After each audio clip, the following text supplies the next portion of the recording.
Just one click you can add logo to every photo of you. Open your logo. Remember, it should be PNG format so that your logo can be added on photo without white background.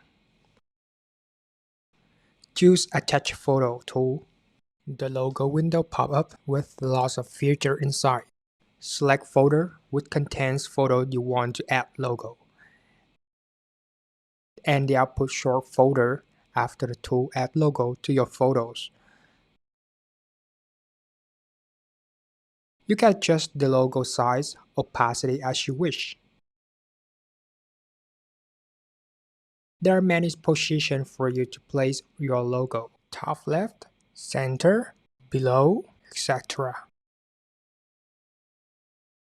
Vertical offsets and horizontal offsets are the distance between logo and edges. Finally, select the logo location. Once again, make sure your logo is already split the background and PNG format. Run. As you can see, it's processing one by one to add logo to the photo.